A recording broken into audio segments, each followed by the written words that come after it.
मेरे प्रिय विद्यार्थियों, हिंदी ज्ञान मंजूषा में आपका हार्दिक स्वागत है। आज हम आप लोगों के लिए क्षितिज भाग 2 के पाठ 8 ऋतुराज कवि द्वारा रचित कन्यादान पाठ को लेकर उपस्थित हुए हैं। पाठ को आरंभ करने से पहले मेरा आग्रह है कि यदि मेरे चैनल की अंतर्वस्तु और जानकारी आपको अच्छी लगे तो हमारे चैनल को सब्सक्राइब कर लीजिए, और यदि मेरे वीडियो को लंबे समय से देख रहे हैं तो इसे लाइक ज़रूर कीजिए तथा अपने दोस्तों में साझा कीजिए ताकि अधिक से अधिक लोग इसका लाभ ले सकें।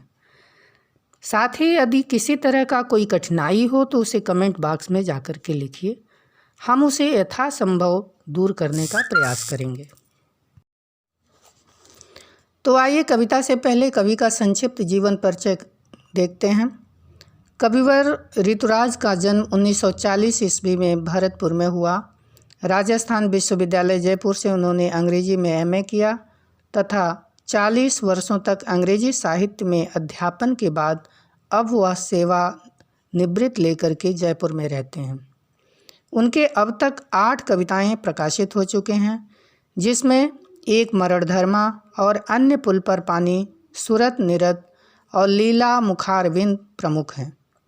उन्हें सोमदत्त परिमल सम्मान, मीरा पुरस्कार, पहल सम्मान तथा बिहारी पुरस्कार अब तक मिल चुके हैं। मुख्य धारा से अलग समाज के हाशिए के लोगों की चिंताओं को ऋतुराज ने अपने लेखन का विषय बनाया है। यही कारण है कि उनकी भाषा अपने परिवेश और लोक जीवन से जुड़ी हुई है। व्याख्या से पहले शब्दार्थ देखते हैं। प्रामाणिक, प्रमाणों से सिद्ध, पूंजी, धन, सयानी, बड़ी, आभास, एहसास या हल्का अनुभव, पाठिका, पढ़ने वाली, वाचना, पढ़ना, लयबद्धता, सुरताल लय में बधी, रीझना, मन ही मन प्रसन्न होना, आभूषण, गहना, शाब्दिक, शब्दों का, भ्रम यानी धोखा। आइए कविता की व्याख्या देखते हैं। वस्तुतः हमारे भारतीय समाज में बेटी का कन्यादान करने के बाद विदा करने से पूर्व माँ, बहनें, भाभियाँ उसे कुछ सीख देती हैं ताकि ससुराल में जाकर वह सबको प्रसन्न कर सके और स्वयं भी प्रसन्न रह सके। कन्यादान करते समय माँ के दिल पर क्या गुजरती है यह तो सभी समझ सकते हैं। लाड़ प्यार से पाली गई बेटी माँ के हृदय की इतनी करीब होती है कि वह उसे सदा अपने आंचल में छुपा कर रखना चाहती है, किंतु माँ होने के नाते वह ऐसा नहीं कर सकती। समाज की परंपराओं को निभाती हुई माँ बेटी का विवाह कर देती है। कन्यादान शब्द में ही कन्या होने का और वह भी कम उम्र की भोली भाली बेटी होने का पता चलता है। यद्यपि भारतीय समाज में कन्यादान पुण्य का कर्म माना जाता है। क्या कहते हैं कवि? कितना प्रामाणिक था उसका दुख लड़की को दान में देते वक्त, जैसे वही उसकी अंतिम पूंजी हो। कहते हैं कि कवि की माँ का दुख कितना वास्तविक था। उसमें कोई कृत्रिमता नहीं थी, बल्कि उसके हृदय की पीड़ा थी। लड़की को दान में देते समय माँ को सर्वाधिक कष्ट होता है, क्योंकि माँ अपनी बेटी से बहुत ही भावात्मक रिश्ता रखती है। वह अपने हर सुख दुख को उसके साथ साझा करती है, किंतु उसकी विदाई करने के बाद वह अकेली पड़ जाती है। इसीलिए वह अपने बेटी को अंतिम पूंजी कहती है। अपनी जमा पूंजी के अंतिम भाग को बहुत सोच समझकर कोई भी खर्च करता है। उस आखिरी पूंजी को दान में देने में कितना मनोकष्ट होता है, यह तो एक माँ ही समझ सकती है। लड़की अभी सयानी नहीं थी, अभी इतनी भोली सरल थी कि उसे दुख का आभास तो होता था, लेकिन दुख वाचना नहीं आता था। कहने का मतलब यह है कि लड़की अभी सयानी नहीं थी, कि लड़की स्नेह में पली बढ़ी थी। वह अभी दुनियादारी से उतना परिचित नहीं थी। वह स्वभावतः सरल, भोली और लोकाचार की बातों से दूर थी। उसमें छल कपट ईर्ष्या का भाव न था। वह समाज की चतुराइयों से अनभिज्ञ थी। अत्यंत भोली और अनुभव शून्य थी। सुख का आभास तो था, लेकिन दुख बाँचना नहीं आता था। वह सुख की कल्पनाओं में तो डूबी रहती थी। हर लड़की को अपने शादी की खुशी होती है, बाजे बजेंगे, उत्सव होगा, उसे जेवर मिलेंगे, गहने मिलेंगे, कपड़े मिलेंगे, इस बात की हर लड़की को खुशी होती है। इसीलिए वह अनुभव शून्य होती है। उसे वह खुशी तो दिखाई देती है, लेकिन उसके पीछे जो कड़वाहट होती है उसका एहसास उसे नहीं होता है। इसीलिए कवि ने कहा कि लड़की को दुख बाँचना नहीं आता, यानी दुख का एहसास वह नहीं कर पाती।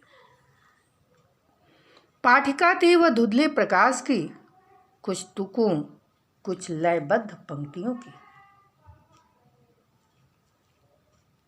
तुकों और लयबद्ध पंक्तियों से कवि का तात्पर्य है कि समाज में प्रचलित रूढ़िगत धारणाएं, जिसमें किसी लड़की के समक्ष उसके व्यवहार से संबंधित नीतियां रीतियां तय कर दी जाती हैं, इसका एहसास लड़की को नहीं था।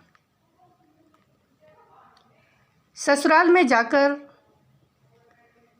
क्या कष्ट होगा, विवाह के बाद सुखी जीवन की वह कल्पना तो करती थी, किंतु उसे दुख होगा इसका उन्होंने कभी एहसास नहीं किया था। सुख सौभाग्य के हवाले उसका हल्का आभास, कवि ने उसे धुंधला प्रकाश कहा है, जिसे वह अबोध सरल बेटी पढ़ सकती है, किंतु अनचाहे दुखों को पढ़ सकने में वह समर्थवान नहीं थी। अगले अनुच्छेद का अर्थ देखते हैं। माँ ने कहा, पानी में झांककर अपने चेहरे पर मत रेजना। आग रोटियां सेकने के लिए हैं, जलने के लिए नहीं।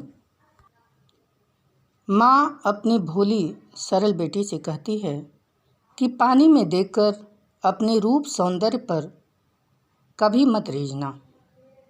पानी में देखने का तात्पर्य है आत्ममुग्धता के भ्रमित होकर ससुराल वालों के शोषण का शिकार न बन जाना।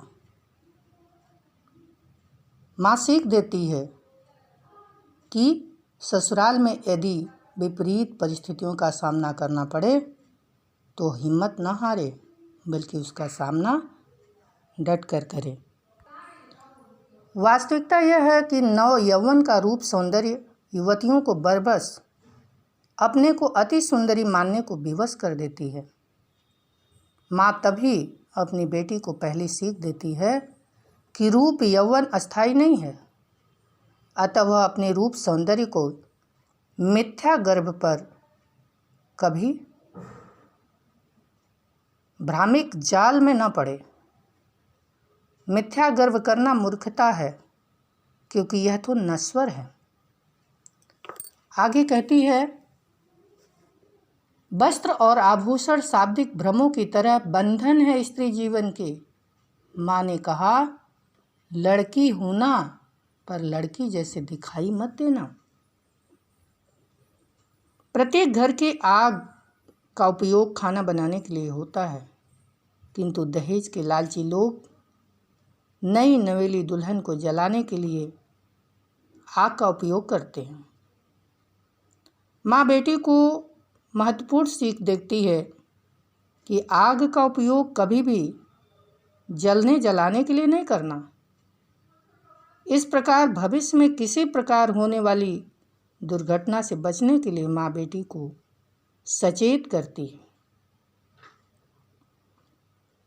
वह सीख देती है कि लड़कियां सदा से ही कपड़े गहने को अधिक महत्व देती हैं, किंतु नारी जीवन की ये बंधन है।